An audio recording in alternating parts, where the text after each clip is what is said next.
Hey guys, Moblogs back again with another countdown video. If you're a newcomer to the channel, then welcome, and if you're a long-time viewer, thanks for sticking around with our channel thus far. Since you guys have been exceptionally awesome lately, I've decided to make this video a top 20 facts, and I dug around for quite a bit to find some of these facts, guys. And I think I have a pretty interesting list here, so let's get it going. Number 20. This sort of ties into my last video where I told you guys that Death has a computer that has blue screened in his house.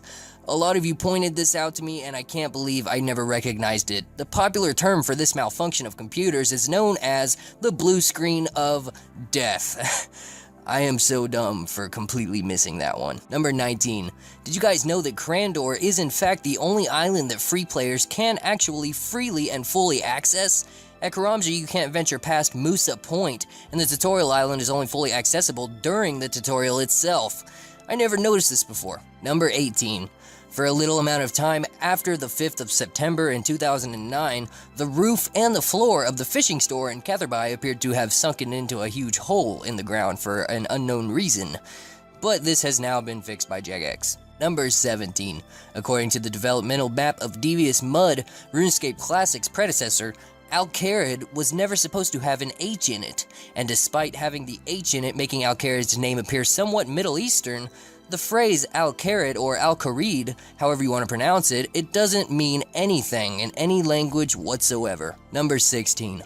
On the 27th of September in 2012, a glitch caused by human error surfaced during an update to RuneScape's botwatch system. A heuristic used during the testing phase of the system had been accidentally turned on, resulting in over 40,000 innocent players being unfairly and permanently banned with no chance of an appeal whatsoever. The problem was quickly detected though and fixed within an hour of its discovery, and everybody affected was later unbanned and given 20 free spins on the Squill of Fortune as a gesture of goodwill. Number 15. The barbarians at the Barbarian Outpost are named Alberich, Brunhilde, Edel Schwarz, Fasalt, Fanfur, and Siegfried. Their names actually come from Richard Wagner's epic opera music cycle called Der Ring des Nibelungen. Number 14.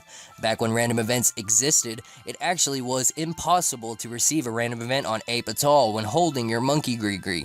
In the early years of RuneScape, some players found out how to wield the Grigri without being on the island itself or in the Ardoin Zoo, and could still play the game normally with their Grigris in hand, and they never received any random events whatsoever because of it. Number 13. The area within the Dwarven mine where Boot, a dwarf, is located was once where Thordor, another dwarf, used to be located. Thordor used to sell discs of returning to players who wanted to know more about the infamous black hole where players who broke the rules were sent, but sadly, Thordor was removed along with the black hole in late 2001 because banned players who resided in the black hole told players that visited the black hole that if they dropped their discs of returning while being inside the hole, something cool would happen, but nothing ever did happen, and many people were tricked into being trapped inside the black hole forever after they dropped their disc, or at least until Jagex could save them. Number 12. Another one about Boot the Dwarf is that in RuneScape Classic, where he is actually located, there's a blue dot, which represents an object on the map located behind the walls of the Dwarven mine. However, there is no way to angle the camera to actually see what that object is, and it has been a mystery for years and years, and probably will never be revealed ever. Number 11. Have you guys ever noticed that Lunar Isle looks like an enlarged and flipped around version of Waterbirth Island? I didn't notice this. Number 10.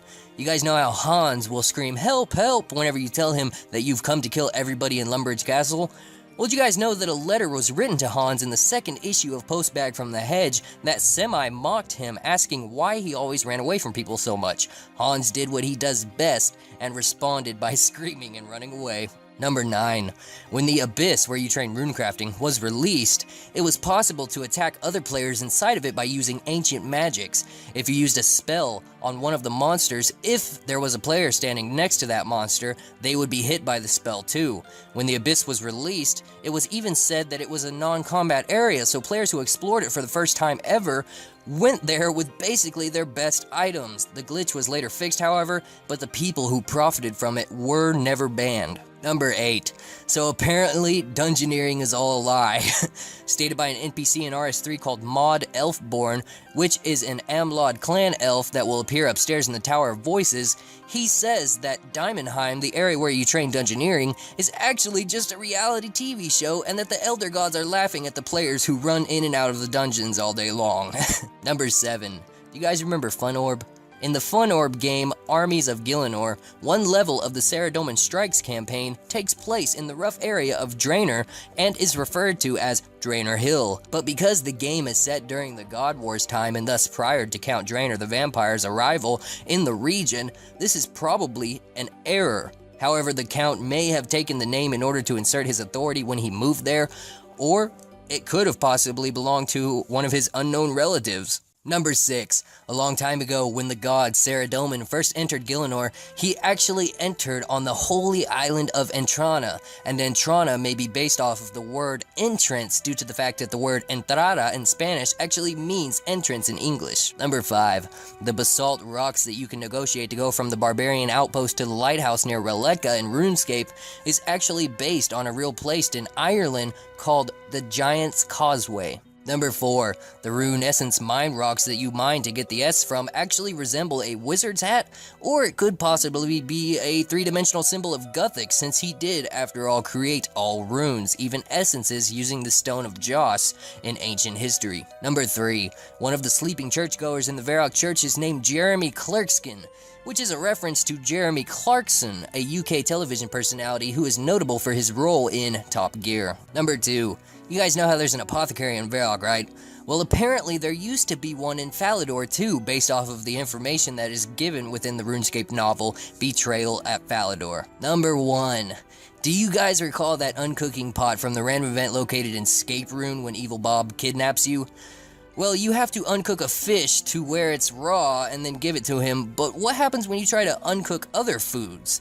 Apparently, a notification will pop up, like for example, if you try cooking, or uncooking I should say, rocktails, it will tell you your uncooking skill must be at least level 70 before you can do that. And then if you press click here to continue, it will then furthermore tell you, wait, you don't even have an uncooking skill. Uncooking skill has been confirmed, guys. Thank you guys for watching. If you know what I should count down next, post it in the comments and let's make it happen.